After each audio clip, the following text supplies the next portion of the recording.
what exactly is Diwali, what exactly is Holi, like what are you guys exactly celebrating? Like guys, did you know that some Indians cows are really sacred animals here?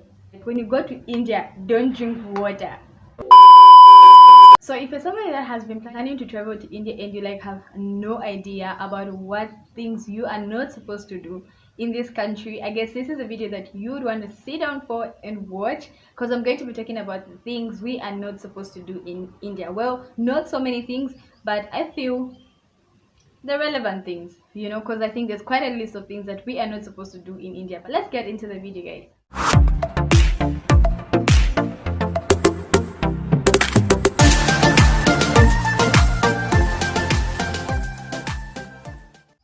So welcome back to my channel. My name is Juliet, and if you guys are new to this channel, thank you so much for clicking on this video. And if you're a returning subscriber, I really appreciate your support, guys. Thank you so much. So getting started, I think I have about 7 points, and I haven't placed them in any particular order in terms of which one is more significant. I'm just going to be bringing them out there randomly.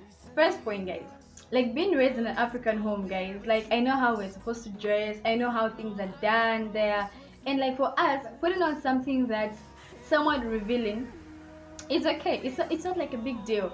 You can put on something that's sleeveless, that's okay. You can put on something that can expose your back partially, anyways, in a decent way, that's really okay. And you can even like put on something that can expose this part of your body, or maybe even the top part of your breast. Like it's not that much of a big deal. Like it's normal, people dress like that. But when you come to India, that's going to be a different story. For them here, they really don't receive it well, you know, and it makes them very uncomfortable. For them, surprisingly, for them, it's okay to put on something that is barely revealing. They're okay. You see, our mothers put on saris and whatnot, and that's okay. But going back to Africa, you won't even find. I don't know. I don't think I have seen a single woman, a single mother putting on something that's barely revealing. For us, we don't do that.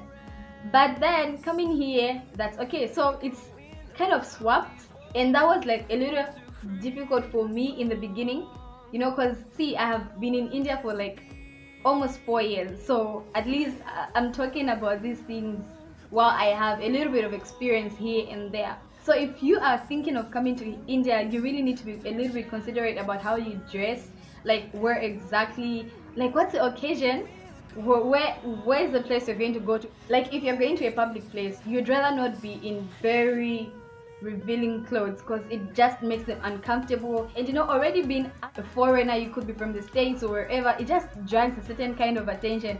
Well, it also depends on the occasion, because I think the people around us, like right now, I think they are kind of used to Africans, so they don't make a big deal about it anymore as much as they used to. I think in certain places they really make such a big deal out of it. I hope that's gonna help you if you're planning to come here. And the second point, like guys, we all know like India is one of the biggest countries, and it has such a large population, and in that population we definitely know that okay, not everybody is financially stable, and some of them are like really poor, and because of that you find so many of them begging. They'll be begging at the malls, begging at the train station, or just in the streets, anywhere. But then I have been told several times that when these people come begging, don't give them money, you know, like just don't give them money. And I'm like confused. Somebody is begging and another Indian is telling me don't give them money.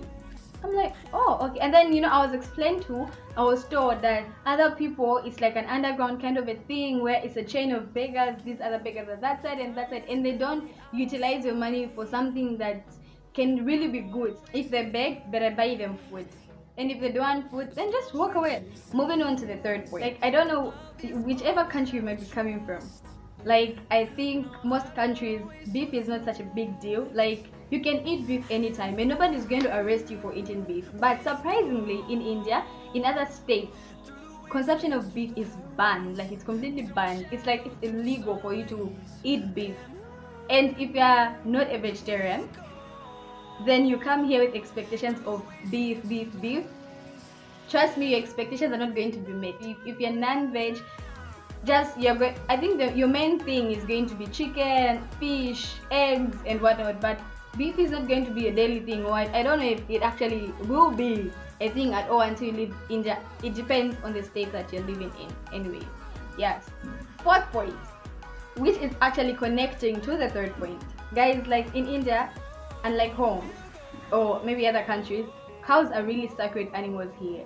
Like they are really considered to be sacred animals, and it was so surprising the first time I came to India and we're moving, and then it was very weird, you know, like I could see cows on the road, at the center of the road, and it was happening that if a cow is sitting, like this is a road and the car is at the center, the car is not going to do anything, like the driver is not going to try and step this cow, and not all they'll just have to do is just to drive past the cow, leave it, like just find another way where they can just like continue with their journey without disturbing the cow. Nobody's going to bathe the cow, nobody's going to do anything, and that was very weird because I know how cows are treated back home. Like we use this for farming and whatnot, and then when I came here it was a different story, until my friends go to tell me that these things are sacred. So if you just want to be at peace with the Indians, just don't tamper with the cow.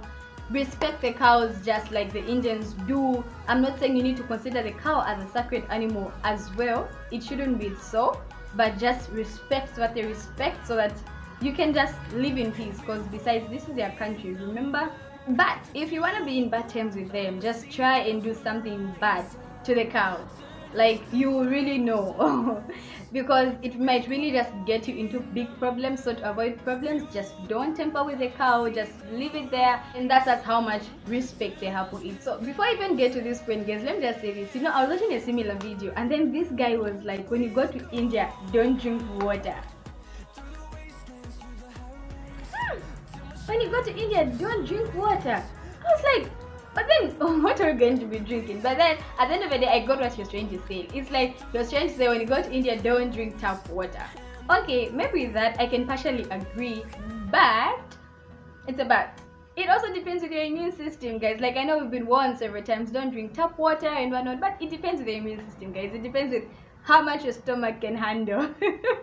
I'm not gonna say much, but it just depends on your immune system and whatnot. Like, are you gonna get sick if you drink tap water or whatnot? I don't know. But then, if your health is, you know, you're a very sensitive person, consider not drinking tap water. Yeah, that would be a good thing for you. Anyways, moving on, guys. This one, this one, I used to find it really hard to do it in the beginning, but then right now it's okay. It's cool. Like, guys, did you know that some Indians can really stare?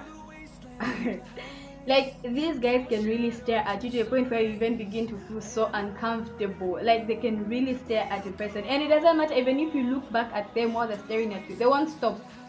They'll continue staring at you. It's not that thing where they'll even try to look away while you see them staring. No, you're actually going to have this eye contact, and they'll just be there.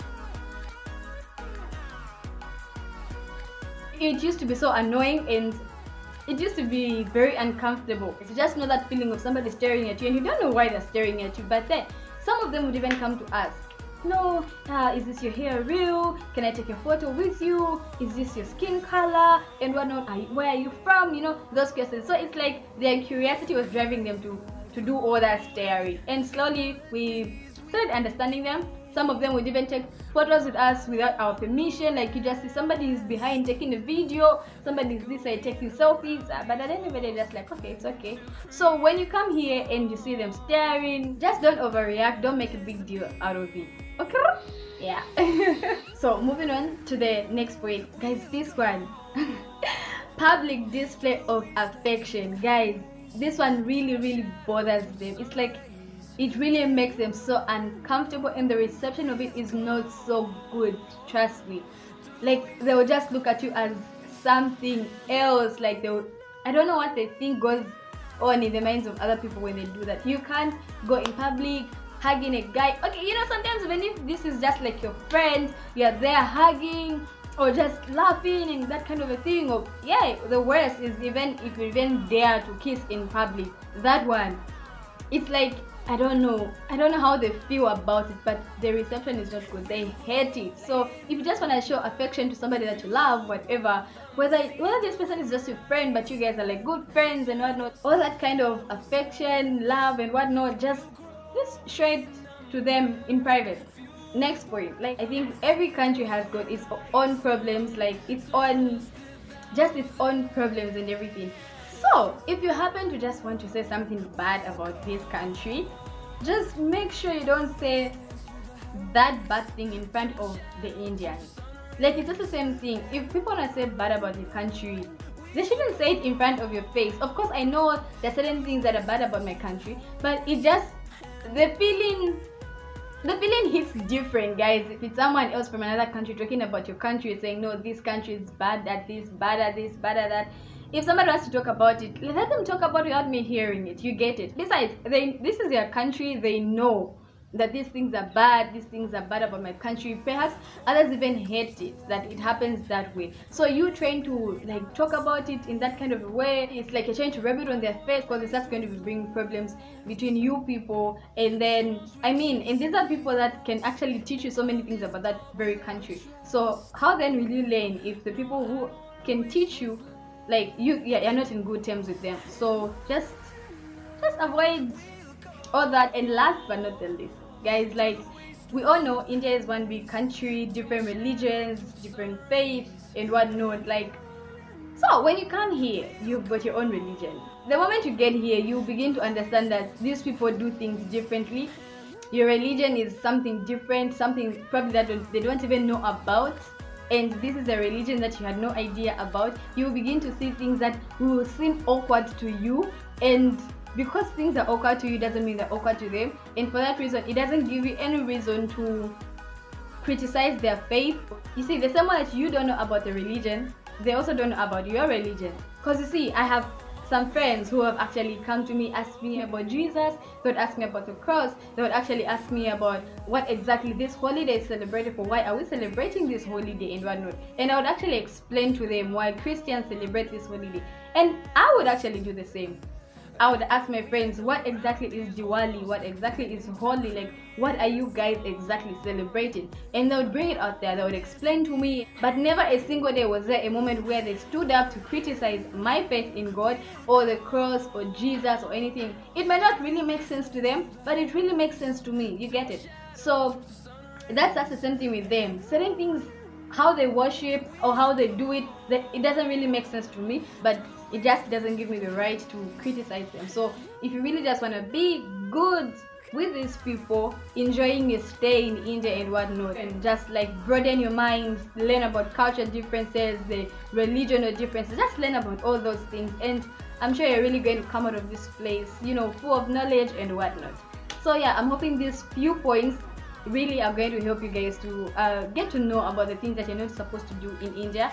Otherwise, I'm sure there's a whole list of things that we're not supposed to do. So comment down below and let me know on what other things you think we are not supposed to do in India. And if you guys really enjoyed watching this video, please don't forget to give it a big thumbs up. I'm really going to appreciate it. And please subscribe to this channel for more content, and share this video if it's the kind of content that you like. So until next time, guys, thank you so much for watching it. Bye bye.